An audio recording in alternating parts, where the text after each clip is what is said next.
పరిశుద్ధ దేవునికి మహిమ ఘనత ప్రభావములు కలుగునుగాక. ఈ వర్తమానం వినుచున్న నా సహోదరి సహోదరులకు దేవుని దీవెనలు మెండుగా కలుగునుగాక. ఈ సాయంకాలపు ఆశీర్వాద ప్రార్థనకు మిమ్ములను ప్రేమతో ఆహ్వానిస్తున్నాను. ఈరోజు వాక్య భాగము కీర్తనలు 54వ అధ్యాయము 7వ వచనం. దేవుని వాక్యాన్ని చదువుతుండగా మీరందరూ శ్రద్ధగా వినాలని మిమ్ములను ప్రార్థిస్తూ ఉన్నాను. ఆపదలన్నిటిలో నుండి ఆయన నన్ను విడిపించి ఉన్నాడు. ఆమేన్. భక్తుడైన దావీదు దేవుడు చేసిన మేలులను సాక్ష్య రూపంలో చెబుతూ ఉన్నాడు.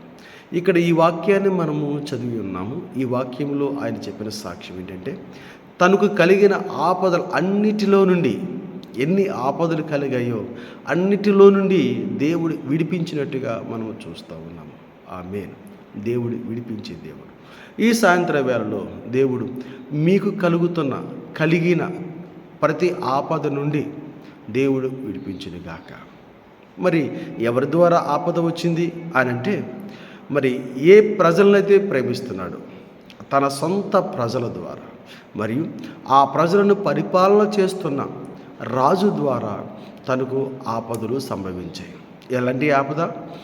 ప్రాణము పోయే ఆపద. ప్రాణ భయముతో ఉన్నాడు. ఎక్కడికి వెళ్ళాడు దావీదు భక్తుడు తన ప్రాణమును కాపాడుకోవడానికి?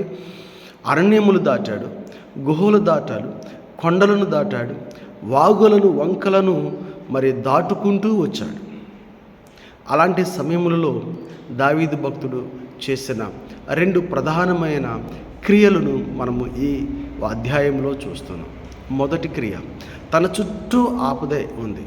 తాను జీపు అనే అరణ్యమునకు వచ్చినప్పుడు, ఆ అరణ్యంలో గుడారం వేసుకొని దాగి ఉన్నప్పుడు, అక్కడ నివాసం ఉంటున్నప్పుడు, మొదటి సమూయేలు గ్రంథము 23వ అధ్యాయము 19వ వచనం ప్రకారముగా అక్కడ ఉన్న జిపీయులు, అక్కడ ఉన్న ప్రజలు ఏ శత్రువైతే దావీదుకి వ్యతిరేకంగా ఉన్నాడో, అంటే ఏ రాజు అయితే దావీదును చంపాలని చూస్తూ ఉన్నాడో ఆ రాజుకి వర్తమానము పంపించారు. రాజా, నీవు వెతుకుతున్న దావీదు మా మధ్యలో ఉన్నాడు, ఈ అరణ్యములో ఉన్నాడు, మేము చూసాము, రా అతని మీద దాడి చేసి అతన్ని చంపండి. దావీదు భక్తుడికి చుట్టూ ఆపదే, తాను తప్పించుకోవడానికి ఎక్కడ అవకాశం లేకుండా ఉన్నది. అలాంటి సమయంలో దావీదు భక్తుడు దేవుని ఆశ్రయించడం మనం చూస్తూ ఉన్నాం. ఎక్కడైతే ఆపద తన చుట్టూ ఉన్నదో ఆపద మధ్యలో దేవునికి ప్రార్థన చేస్తున్నాడు. 54వ అధ్యాయము కీర్తనలు 1వ వచనం. దేవా, నీ నామమును బట్టి నన్ను రక్షింపుము, నీ పరాక్రమం బట్టి నాకు న్యాయం తీర్చుము. దేవా, నా ప్రార్థన ఆలకింపుము, నా నోటి మాటలు చెవిని పెట్టు. ఆమేన్. దేవుని సన్నిధిలో శ్రమల మధ్యలో ఉండి ప్రార్థిస్తున్న ఆ దావీదు భక్తుని యొక్క ప్రార్థనను దేవుడు ఆలకించాడు. దీనికి ఇంకో కారణం కూడా ఉంది. దావీదు భక్తుడు ప్రార్థన చేయడమే కాదు, దేవుని యందు ఎంతో నమ్మకాన్ని కలిగి ఉన్నాడు. 4వ వచనం, ఇదిగో దేవుడే నాకు సహాయకుడు, ప్రభువే నా ప్రాణమును ఆదరించువాడు. ప్రార్థన, నమ్మకం తన చుట్టూ ఉన్న శ్రమల నుండి తప్పించబడ్డానికి ఒక బాటగా, ఒక మార్గముగా ఏర్పాటు చేసుకున్నాడు. ఆ మార్గంలో, ఆ బాటలో దేవుని కృపను పొందుకొని ఆ జీపు అరణ్యములో తన ప్రాణమును దేవుని సహాయము చేత కాపాడుకున్నాడు.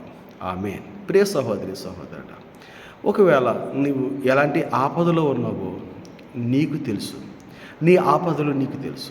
నీ చుట్టూ ఉండొచ్చు, నీ పక్కన ఉండొచ్చు.